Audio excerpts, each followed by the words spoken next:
Jaya Radha Madhava Jaya Kunja Bihari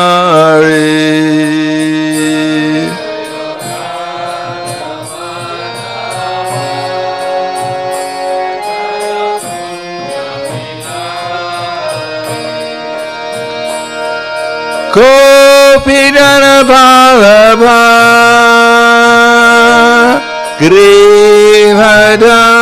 Grivadari Jaya Grivadari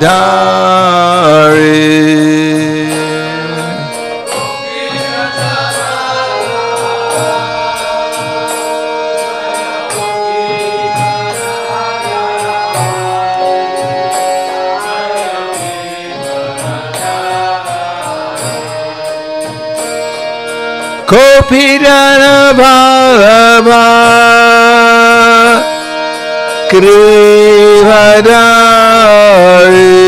Grivadari Jaya Grivadari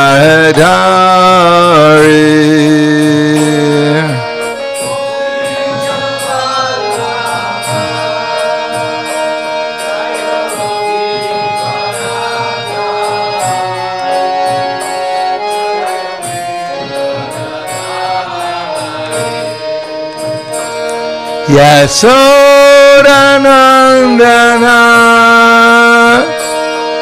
Rajadhanaranjana Jaya Rajadhanaranjana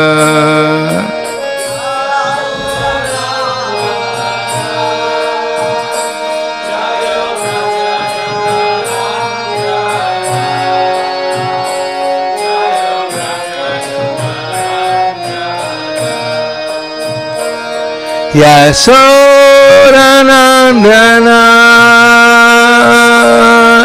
Rajadhanaranjana Jaya Rajadhanaranjana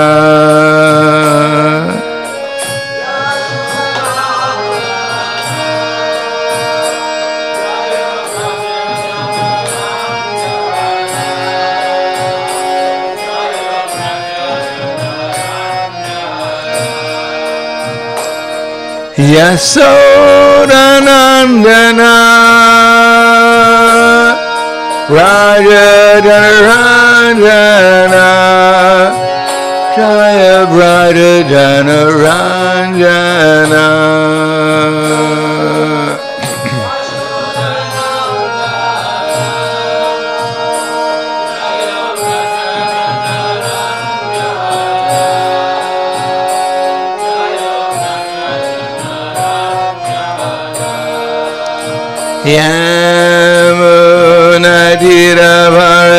Yamunadiravarachari Jaya Kunja Bihari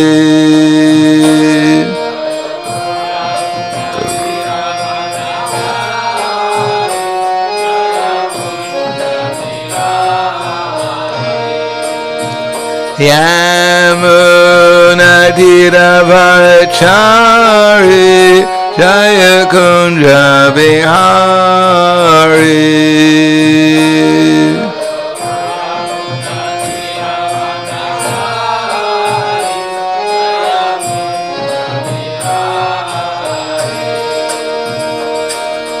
Radha Madhava Jaya Kunja Bihari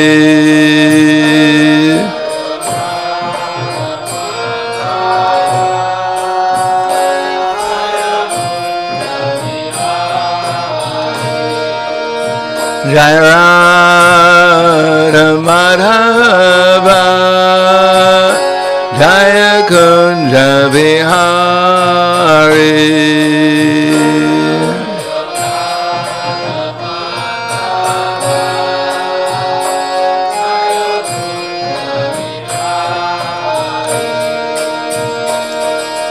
Gopidana Ballabha Grivadari Jaya Grivadari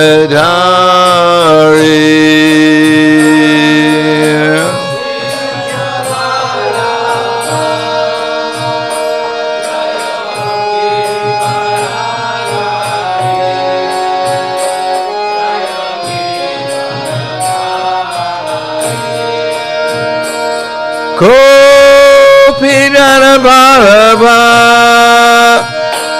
Grivadari Jaya Grivadari.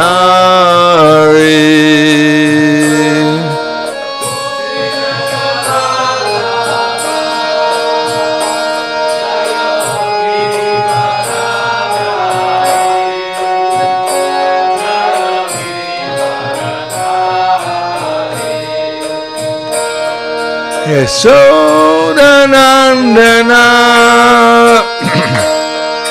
Raja Janaranjana Jaya Raja Janaranjana.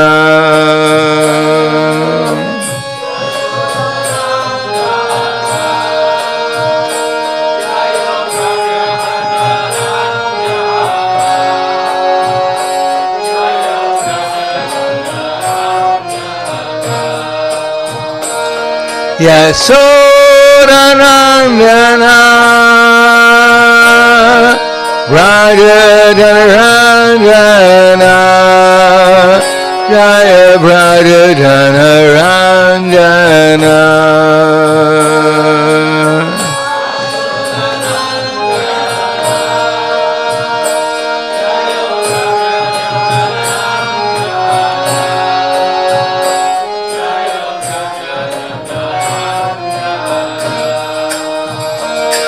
Yamuna Dhiravachari Jaya Kunja Vihari.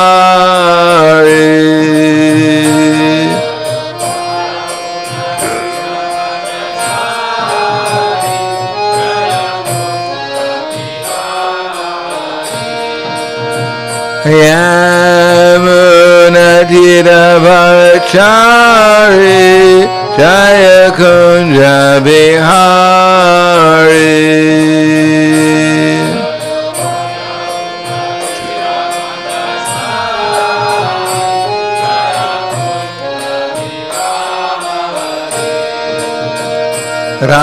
Radha Madhava Jaya Kunja Vihari.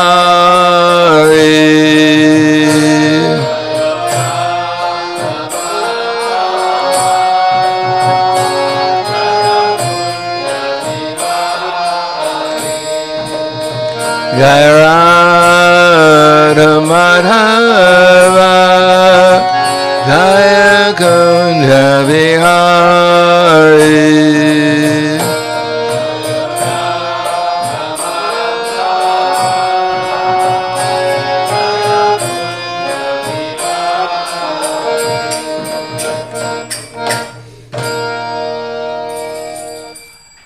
Swami Vishnupad Paramahansa Brahmadakacharya Asadhara Sadushi Shiman.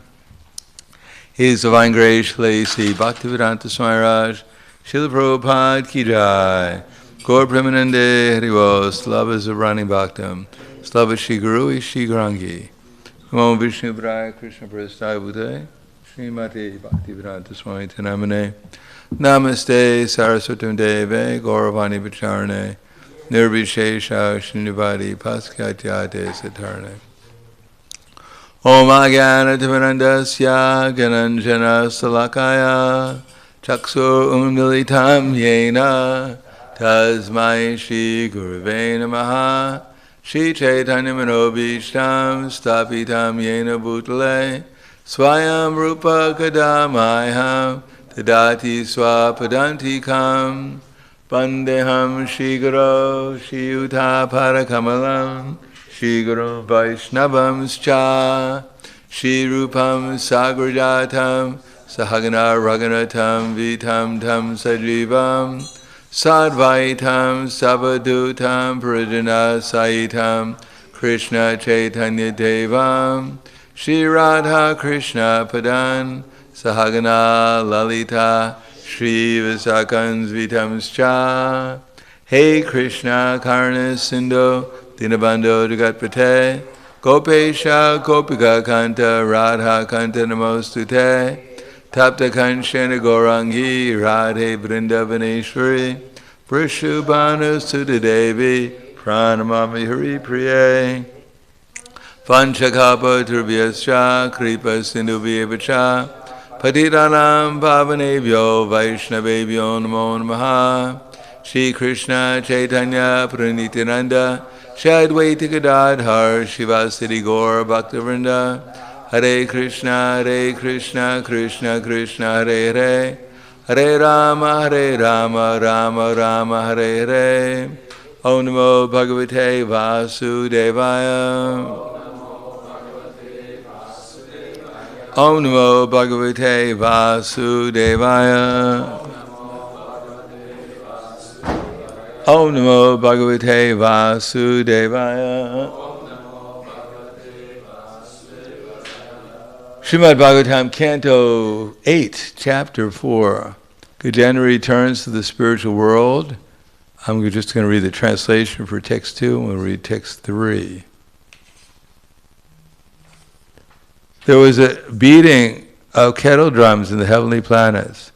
The inhabitants of Gandharva Loka began to dance and sing, while the great sages and the inhabitants of Jarna Loka and Siddha Loka offered prayers to the Supreme Personality of Godhead, Purushottama. Text number 3. Yoso griha savai sadhya Paramaschaya rupadrik Mukta devala sapena Huhur Gandharva Satamaha. Yoso griha savai sadhya Paramaschaya rupadrik Mukto devala sapena Huhur Gandharva Satamaha.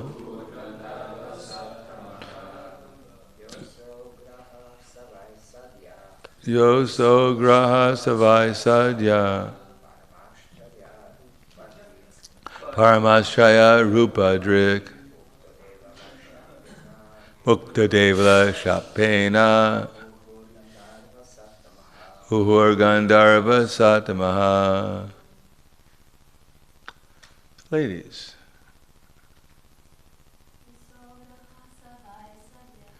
Yosa graha savai sadhya Paramaschaya rupadrik Mukta devala shapena Uhur Gandharva Satamaha. Ya he who.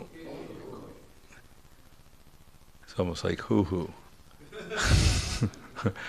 So that graha became a crocodile. Sa he vai indeed. Sadhya immediately. Parama very nice. Ascharya wonderful. Rupa drik possessing the form of his original Gandharva position. Mukta was delivered. Devala Shapena by the cursing of Devala, Rishi, whose name was formerly Huhu. Gandharva Satama, the best of the Gandharva Loka. Pranamya, offering his obeisances. Shirasa, by the head.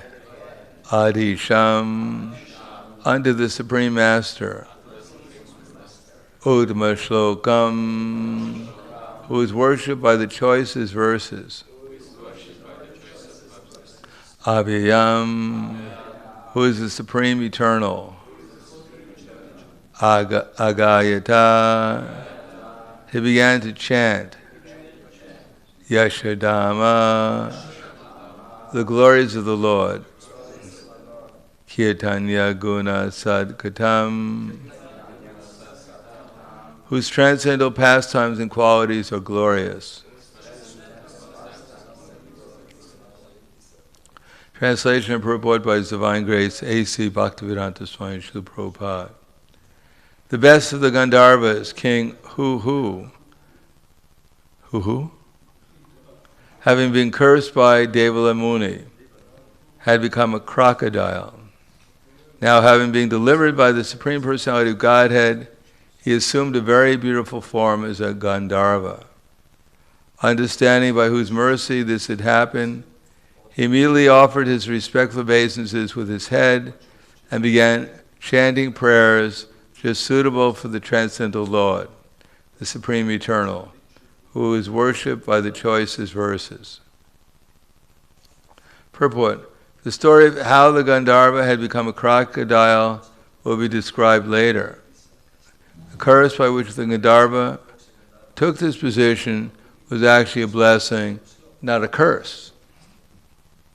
One should not be displeased when a saintly person curses someone, for his curse indirectly is a blessing. The Gandharva had the mentality of an inhabitant of the celestial planetary system, and for him to become an associate of the Supreme Lord would have taken millions of long years. However, because he was cursed by Devala Rishi, he became a crocodile, and in only one lifetime was fortunate enough to see the Supreme Personality of Godhead face to face. And he was promoted to the spiritual world to become one of the Lord's associates. Similarly, Gajendra was also delivered by the Supreme Personality of Godhead when he was freed from the curse of Agastya Muni. Text 5. Having been favored by the causeless mercy of the Supreme Personality of Godhead, and having regained his original form, King Hu circumambulated the Lord and offered his obeisances. Then, in the presence of all the demigods, headed by Brahma, he returned to Gandharva Loka. He had been freed of all sinful reactions. Because Gajendra, king of the elephants, had been touched directly by the hands of the Supreme Personality of Godhead, he was immediately freed of all material ignorance and bondage. Thus he received the salvation of Swarupya Mukti, in which he achieved the same bodily features as the Lord, being dressed in yellow garments and possessing 4 hands. Purport. If one is favored by the Supreme Personality of Godhead by having his gross body touched by the Lord, his body turns into a spiritual body, and he can go back home, back to Godhead. Gajendra assumed a spiritual body when his body was touched by the Lord. Similarly, Dhruva Maharaj assumed his spiritual body in this way. Archana Padati, daily worship of the deity, provides an opportunity to touch the body of the Supreme Personality of Godhead, and thus it enables one to be fortunate enough to get a spiritual body and go back to Godhead, not only by touching the body of the Supreme Lord, but by hearing about his pastimes, chanting his glories, touching his feet, and offering worship. In other words, by serving the Lord somehow or another, one is purified of material contamination. This is the result of touching the Supreme Lord. One who is a pure devotee, anya bilasita shunyam, who acts according to the Shastra and the words of the Supreme Personality of Godhead, certainly becomes purified. Like Gajendra, he assumes a spiritual body, returns home back to Godhead. Namo Vishnu Padaya Krishna Prasthaya Bhutale Srimate Bhaktivedanta Swami Namane Namaste Saraswatam Deve Gauravani Pracharane Nirvishesha Srinivadi Paskyatyade Satarne. So it sounds like all the pujaris are going to go back to Godhead. Or if anyone can climb up go onto the altar and touch Krishna, then he gets a spiritual body. On the other hand, Prabhupada says, it quotes the verse, Anya bilasita shunyam jnana karma edavrita, that one has to become purified in order to return home back to Godhead. Both are necessary. In other words, one becomes purified by becoming conscious of Krishna. But one can actually even be directly in contact with Krishna and be unconscious of who he actually is. We have the example of Kamsa. He was certainly directly in contact with Krishna. Krishna was straddling his body. Krishna was on top of him, beating him with his own lotus hands. And yet Kamsa did not go back to Godhead immediately, because he didn't realize that Krishna, who he was being beaten by. Similarly, it took Hiranyakashipu and Hiranyaksha some births before they became eligible to get freed from the curse and go back to the spiritual world, because they didn't recognize Krishna as the Supreme Personality of Godhead. Even Aghasura, who was directly in contact with Krishna, was directly in contact with him because he had taken Krishna as prasad. Sometimes we eat prasadam and Krishna enters into us in the form of prasadam, but Aghasura was even more fortunate because Krishna himself entered into his body in the form of prasad, Mahaprasad. And yet Aghasura, after leaving the body, merged, at least initially merged into the body of Krishna. Therefore, everything depends upon faith. When we use the word faith, generally people think believing in something that you have no experience of. But the definition of faith in the Chaitanya Charitamrita is different. Shraddha Shabde Vishvasakahe Sudrida Nischai Krishna Bhakti Kaile Sarva Karma Krita Hai. That firm faith, Dhrita faith, means faith in something which is sublime. That faith in something we may not have complete experience of, but we have enough experience of that we believe in it. Shraddha Shabde Vishvasa Kahe. So it is said, Vishvasa, faith means something, firm faith. Surida Nischai, completely fixed with vow, determination.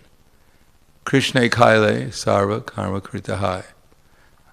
Faith that if I simply serve Krishna, then everything else will follow. And of course, we have the famous verse, which we heard a couple of days ago, Yata Turamula, Nishechanena Triptyanti Tatskana Bujo Pushaka, Pranaharascha Yatendriyanam Tataiva Sarahanam Atutecha. That if you water the root of the tree, then the water will go to all the leaves and branches.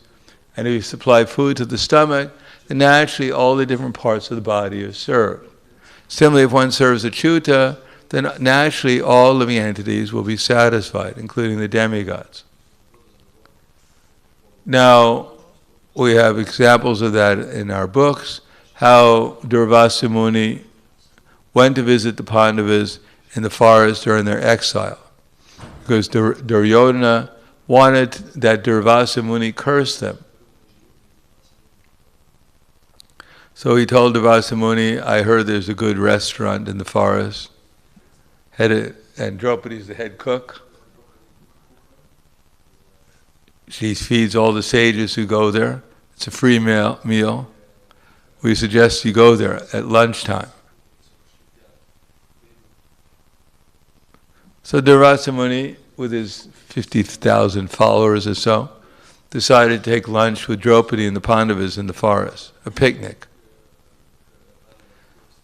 It is said that Durvasa Muni himself had given Draupadi a plate, and the plate would provide meals to everyone until Draupadi took her meal. And Dronacharya, knowing well when lunchtime was over, told Durvasa Muni to go just after lunch.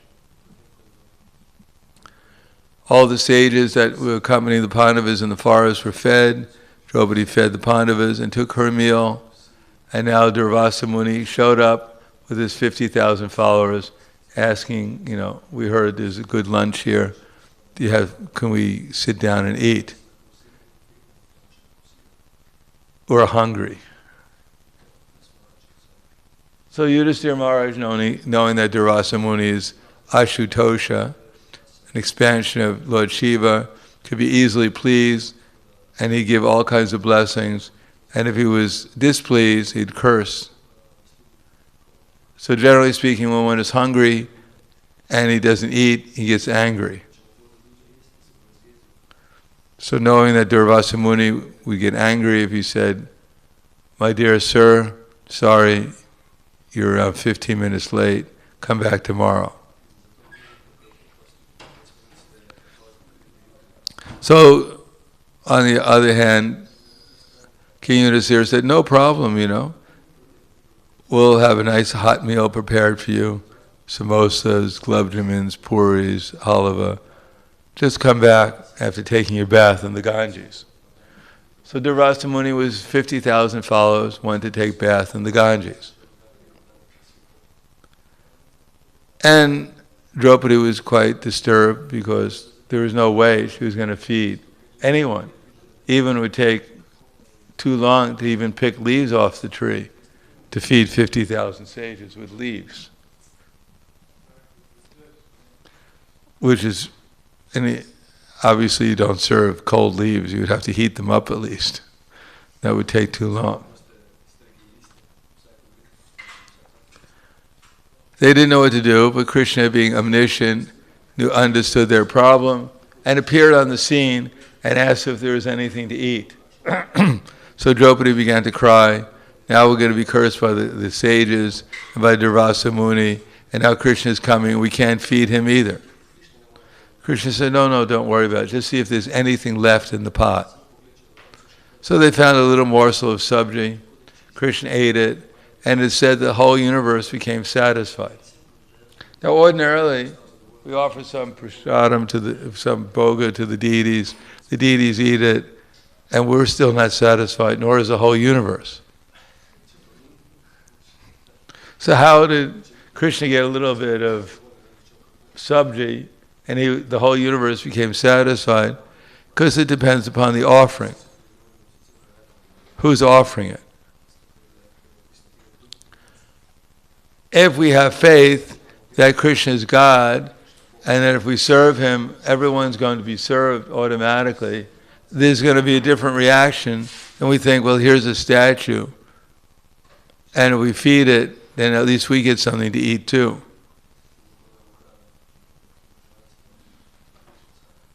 In other words, the universe reciprocates with us not only according to our activities, but also according to our mentality, according to our understanding what's going to happen. If we think something's going to happen, it's more likely to happen than if we think it's impossible to happen. Just as that Brahmin, when he came to Gopal in Vrindavan and said, "My dear Gopal, you're a witness to the elderly Brahmin promising me his daughter in marriage, and you promised to act as a witness. Now the time has come that you must come as a witness and testify before the village people that this elderly Brahmin had offered his daughter to me in marriage." So Gopal said, "No, I don't think it's a good idea. I think what I should do is come in my four-handed form as Narayan, and I'll make testimony then." But the young Brahmin said, "No, that's not possible. I said that you yourself were going to come personally in your form of Gopal and give testimony. Because after all, that if you don't, you'll be responsible for not revealing the truth, and you'll get sinful reactions." So Gopal said, well, I should come and testify, but after all, I'm a statue. So how can a statue come and testify? But the young Brahmin said, no, you're not a statue. You're directly the son of Mother Jasoda. That if you can talk, then you can also walk. So Gopal thought about it and said, well, that's pretty logical. It's hard to get around that. So I guess I will come. I'll walk behind you, and every day you offer me 1 kilo of rice, cooked rice, but don't turn back and look at me, because as soon as you see me, then I'll stop walking. So the deity Gopal, and the Brahmin walked all the way to Vijayanagara, and then the Brahmin couldn't hear the ankle bells anymore of Gopal. He turned around and saw Gopal smiling at him. And then all the village people came, including the elderly Brahmin and his son and everyone else. And Gopal acted as a witness, saying that the elderly Brahmin had promised his daughter in marriage to the younger Brahmin, and the whole thing was settled. Now we can believe in this, and we think, well, this is just a story. How is this possible? Some deity could have walked all the way. Do we actually think that the Panchatattva, if they wanted, they come and actually dance with us during the kirtan? That wouldn't be fair. It'd spoil our whole material life. We'd have no choice but to surrender. But we have information at the festival of Katori, I think it's called Katori. Kachari? What was that? Kachari, I guess. When Janava Devi Dasi was the head of the Sampradaya, they had a big festival, all the Vaishnavas. And it is said at that time the deities came off the altar and they danced in their original forms with the participants in the festival. So we can think, oh, this is all just, fairy tales. Matter of fact, we'll think everything is a fairy tale. Brahma, as I said before, Brahma with 4 heads, sure. Our original father in the universe has 4 heads. He's a freak. Not only that, but he rides a peacock. Because he doesn't have to worry about refueling it all the time. And his son, Kartikeya, he rides, no, actually Brahma rides on a swan, and his son rides on a peacock, Kartikeya. He's the general of the universe, commander-in-chief, and when he goes to fight, he rides on a peacock.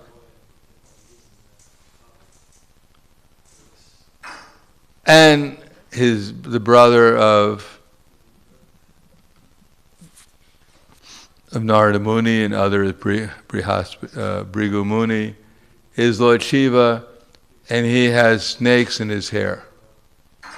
Actually, he has snakes around his neck, on his body, and he has the Ganges flowing from his hair, and his 3 eyes. And if you don't believe that, then you're a demon.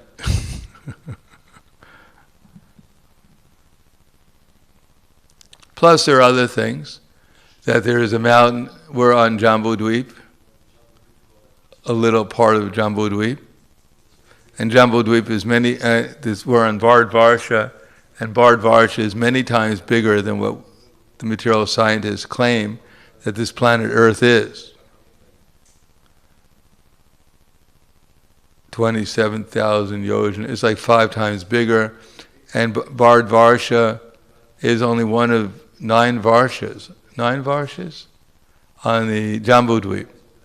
And in the middle of Jambudweep, there is Ilya Varsha surrounding Mount Meru, which is 100,000 yojanas high, approximately 1,200,000 kilometers high, and it's made out of solid gold.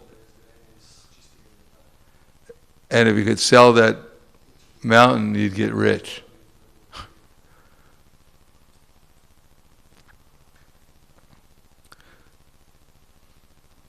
So people can't believe it. And matter of fact, the devotees sometimes can't believe it. Because we can't put it into our little brain that these things could even be possible. We read the Krishna book, King Ugrasena had 4 quadrillion personal bodyguards. So where do they fit? Of course, I think there's some commentary by Vishwanath Chakravarti that he's talking about the spiritual world, not here. But the tutors in the Yadu dynasty, there were 34 million tutors for the children of the Yadu dynasty. So people who needed a job, they knew where to apply if they were a teacher. How many people live in Slovenia? Like 3 million or something? 2 million. So that means there are 17 times more teachers for the Yadu dynasty children than there are people live in Slovenia. So how is this all possible? How can we understand it? When some devotees went to Prabhupada one time and said, Prabhupada, no one could really read your books and accept them. They're just, they're too fantastic. And then they were asking about how is it possible King Ugrasena could have had 4 quadrillion personal bodyguards, etc. So Prabhupada said, you don't have to accept that. Just don't believe it. That's all right. You don't have to accept it. But actually what happened is they couldn't really accept that because they didn't want to accept the 4 regular principles either. Ultimately, doubts help us so we can serve our senses. Because if this is all a fairy tale, then we might as well try to enjoy in the material world as much as we can. Why should we bother controlling our senses? The whole thing was made up anyhow.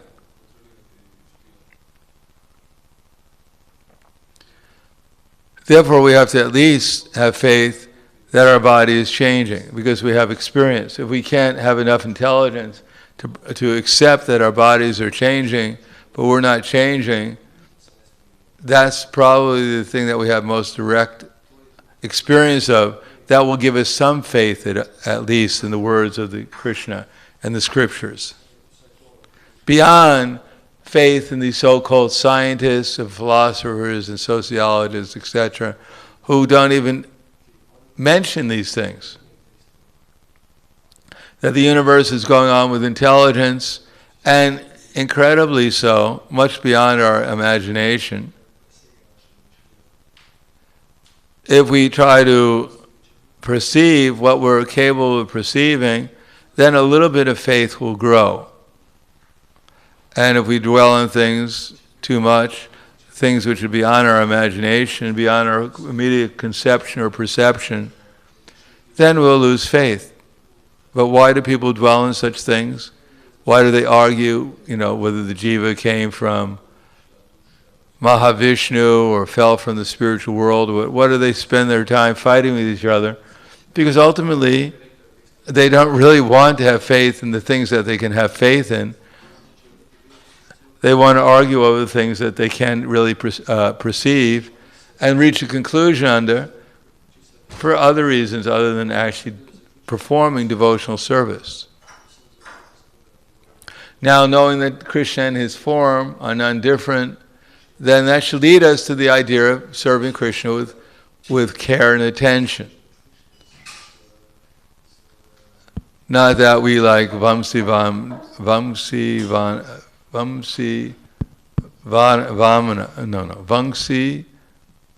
what's his name? Varana. Vamsi Varana. Have a direct relation with Krishna in the form of Vatsalya Rasa, and therefore sometimes Vamsi Varana thought that Krishna in the form of his deity was Nordi. He threatened to tie him up with a rope and throw him into the Ganges. Now, we go to Chaitanya Mahaprabhu or any of the Panchatattva and say, you're being naughty today, I'm going to tie you up and throw you into the Ganges. Or into some river around here. That wouldn't go very well for our devotional service, because we don't believe that. We don't have that mood. It would be artificial. On the other hand, if we have some idea and some acceptance that Krishna and his deity are non-different, then what we can do is try and change our mood at least. We may not understand perfectly or perceive perfectly, but if we try to act on a certain level of devotional service, that is, at least we perform our service with care and attention, then Krishna can reciprocate with us. It doesn't cost anything else. It doesn't cost more to serve with care and attention. Just like a neophyte devotee, he's supposed to act on the Madhyama Adhikari platform if he wants to make spiritual advancement. Acting on the Kanishta Adhikari platform, praying to the deity for health or wealth or enlightenment or liberation will not help one spiritually advance. On the other hand, even if one is in distress or if his needs has desirous or whatever else, if one tries at the same time to perform his service with care and attention as Krishna wants, namely worshipping Krishna by serving his instructions and at the same time cooperating with the devotees to spread the Sankirtan movement to the innocent and defeating the atheists, then the result will be that Krishna can reciprocate with us and give us experience on the transcendental platform. And as much experience as we get on the transcendental platform, then we can understand how first of all, there is a transcendental platform of experience, and next, how nice it is to be on the transcendental platform, and how unlimited it is, how it goes beyond our present conceptions, our limitations of experience. And that will encourage us to at least perform more activities on the Madhyama Adhikari platform, on the liberated platform, because that's what the Madhyama Adhikari platform means, beyond concern with the material gross and subtle bodies that we're presently in, concern for our spiritual existence, and concern with the reality of Krishna's existence. Then if we work on that platform, then faith will develop. Otherwise, some faith will develop on the material platform. Therefore, Krishna says, akama sarva karma vai moksha kama udaradi. Because if we do act on the material platform following Krishna's instructions, then gradually we'll develop more faith in Krishna's instructions. But if we act on the material platform following Krishna's instructions, then we'll just get more and more faith in Krishna's instructions to act on how to act on the material platform to fulfill desires. Well, those desires being material will not advance us on the spiritual platform. They may give us faith in the existence of Krishna, that someone out there can fulfill our material desires, but won't give us experience on the spiritual platform to fulfill spiritual desires.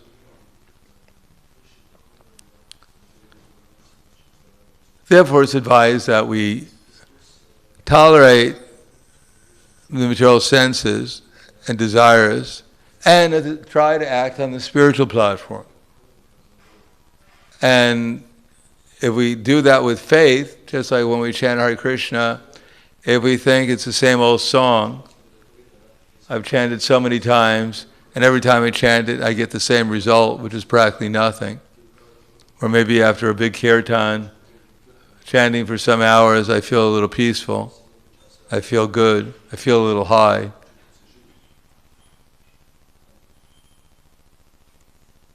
Same high I used to experience when I was doing chemicals before.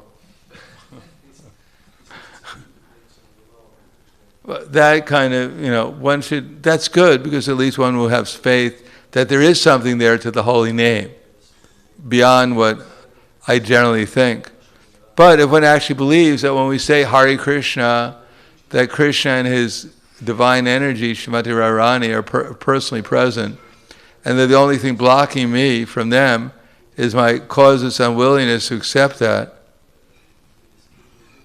We could say also, Krishna says, Naham prakasha sarvasha, that I'm never manifest to the foolish and unintelligent. So who's the foolish and unintelligent? We can raise our hands. Otherwise, when we chanted Hare Krishna, Krishna would manifest to us. So we must be included in the foolish and unintelligent. Because I'm covered by my eternal creative potency, Yogamaya. So Krishna is covered by his Yogamaya potency. So the deluded world knows me not, whom unborn and inexhaustible. So we're part of the deluded world. But we can become undiluted if we accept, as much as we accept the words of Krishna in Bhagavad Gita and try to, with faith, serve them, follow them. At least that much faith that we follow them.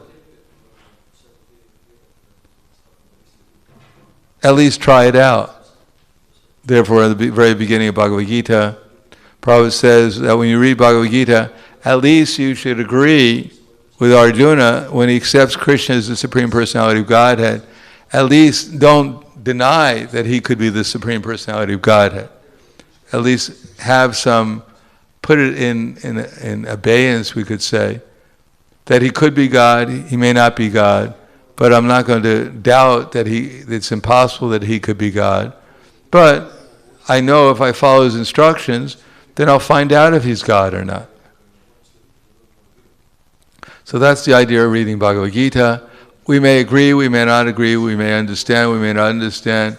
But if we can understand something and follow it with the idea he could be right, then Krishna can reciprocate with us. And if we don't have any faith, we probably won't hear anything, because we won't think it's very important, whatever Krishna says in Bhagavad Gita. Therefore, when they ask the devotees, how many times have you read Bhagavad Gita?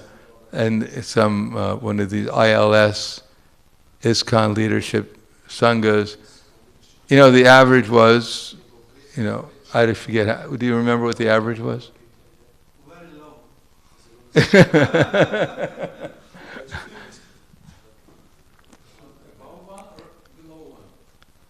I don't know, whatever, one or below one. At least I remember which was the book.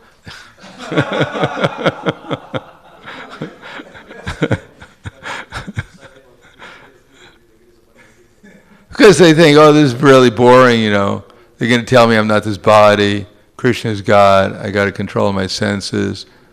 I remember one of my first leaders I was under, because I remember, first thing I did was memorize the Bhagavad Gita. It took me 2 days to do it. Of course, that Bhagavad Gita was a little blue Bhagavad Gita. There's no Sanskrit, there was only verses. Easier. And I used to give class, practically since I joined, I was giving class. But some of my favorite verses was, there are 3 gates leading to hell: lust, anger, and greed. Every sane person should become free from these gates because they lead to the degradation of the self. So my president of the temple would, after a while, he just got tired of my classes. He said, "Can't you say something positive?" He didn't like to hear it. So there's certain things in Bhagavad Gita, we can talk about. Even if we talk about Brahma flying around in a swan, it's a lot more attractive than 3 gates leading to hell. Here, open this gate. Ah, my God. Yeah, this guy who comes out and grabs you, drags you. Hot sand. But everything is there. Just like we see this picture of Prabhupada reading the 5th canto with a big smile on his face, looking at the hellish. You think, here's the author, the translator of this book, and he seems to be happy reading about how people are suffering. What kind of saintly person is this? So we can't understand, because it's a question of faith, ultimately faith in Krishna and what's going on here. Just one last thing. When Durvasa Muni threw the fiery Brahmastra, fiery demon at Ambarish Maharaj for no good reason, Ambarish Maharaj, his eyes were full of tears. not due to fear that he was crying, oh, why me? I didn't do anything. No, he was in ecstasy because his mind was so concentrated on Krishna, tears of ecstasy were flowing from his eyes. He didn't think, oh my God, I didn't do anything. I just had some water, I was thirsty. Why is this man so angry at me? Krishna, where are you? Where's the justice in all this? No, he didn't. He saw everything in relation to Krishna, and he was in ecstasy, whatever was happening. As a matter of fact, his being put into danger caused him more ecstasy, because he saw all as Krishna's mercy. So I'll stop there. Thank you. Any questions?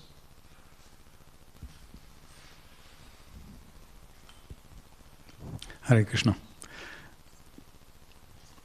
There are varying opinions about sharing miraculous events in our life. So, what is the proper... On one hand, we hear that one should not share one's elevated realizations. It seems to be there in the Jaiva Dharma. On the other hand, it seems to be helpful for others. So what's the proper approach to discussing miraculous events in our lives? Well, it depends on who the audience is and what their faith is. You can share, the audience is appropriate, and you can share sometimes things like that.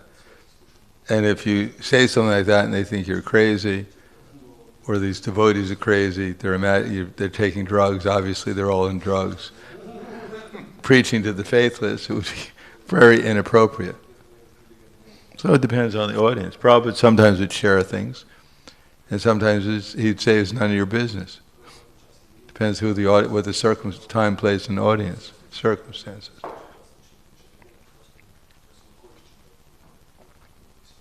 Obviously, the Bhagavatam is not exactly everyone just talking about, what they ate for lunch. So, there is a time for the devotees to share their realizations with each other. Otherwise, we wouldn't have the Bhagavatam. Yes? Sometimes some devotees have amazing experiences, which give them a lot of faith, but then some years later, it seems that the very same devotees tend to lose even faith.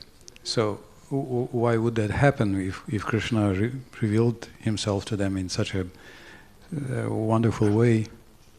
Well, it's called, Prabhupada said in the beginning of 77, the difference between a big tree and a castor bush. For what seems to be a huge experience compared to actual reality is vastly different. Therefore, sometimes devotees may get some experience, just like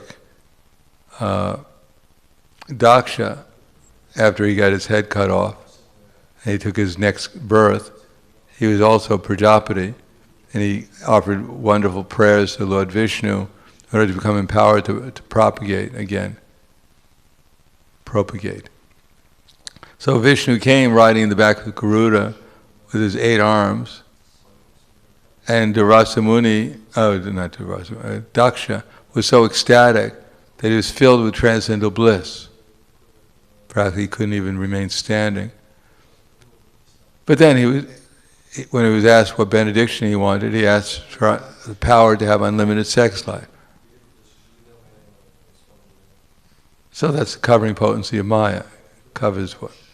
Even when one comes to that platform, one is full of ecstatic ecstasy. So only at the platform of Prema Bhava, the real platform of Bhava, and Prema Bhakti, when one doesn't perceive material existence anymore, everything is seen spiritual, then one is actually fixed, completely fixed in pure devotional service. Before that, we can forget at any time. Bharat Maharaj forgot, and he was at the preliminary stage of Bhava. So what to speak of our poor selves? We can get covered over quite easily for what we think is an amazing realization. may be relatively insignificant. It's not even one ray in the sunlight. It's not even a fraction of the ray. But for us, in our present position, it seems unbelievably extraordinary. It says that 100 times more happiness, the greatest happiness on the world, in this planet, is experienced by the Gandharvas. And 100 times what they're experiencing is experienced by the Charanas. And 100 times what they're experiencing is experienced by those on Indra Loka. And 100 times what their experience is experienced by Indra. 100 times of that is that which is experienced on Mahaloka. 100 times that experience is experienced on Jana Loka. And 100 times that is experienced on Brahma Loka. And 100 times that is experienced in Brahman realization. And Brahman realization is one atomic fraction in the ocean, of a drop of nectar in the ocean of transcendental devotional service. So, and we think we know everything. Anything else?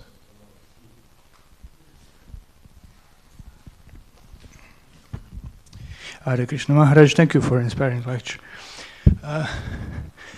When devotee read about hellish planets,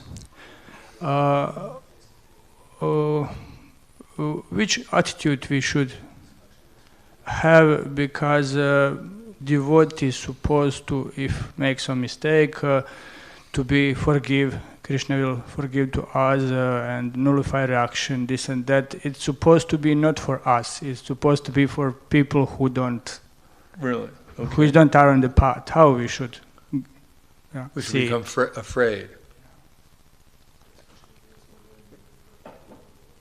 At the same time, we should have some faith Krishna will protect us. But we shouldn't be so sure that we commit sinful activities on the strength of chanting.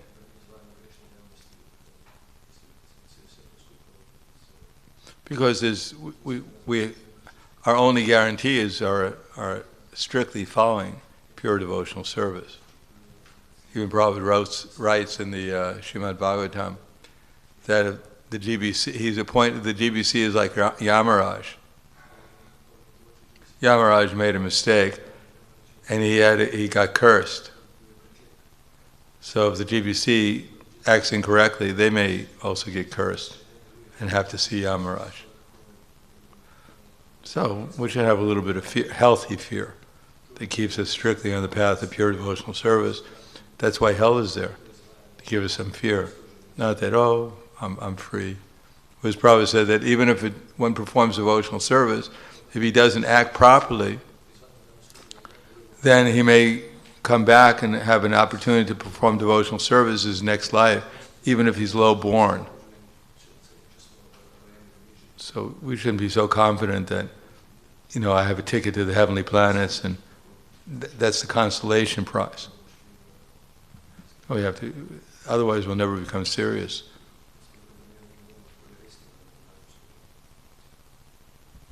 Even Yudhisthira Maharaj said he had to see hell for a very slight mistake.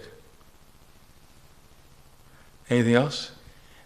Yeah, open question would be, is it possible for me to see hellish planets? If you want to. For any mistake that I There's a that I guided did. tour, Yeah. Because of any mistake that I did in my life when I don't think, was it devotee depends. and so. I don't know. I'm not Yamaraj. You'll have to contact him, send him an email, see what he thinks.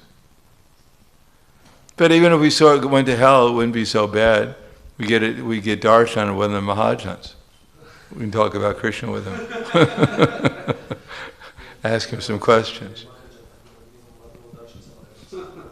Otherwise, how many people get a darshan of a Mahajan nowadays? Yes. Anything? There's a few questions from Avaduta Rai Prabhu. And the first one is, in Dradyumna, the king understood that it was the bad destiny to be cursed. So why the king did not ask forgiveness? Forgiveness from who? Oh, I don't know. I don't know, I wasn't there when they were talking about when he was cursed. Why did he ask for forgiveness? Yes. Because if you do something wrong to a sage, you should ask for forgiveness.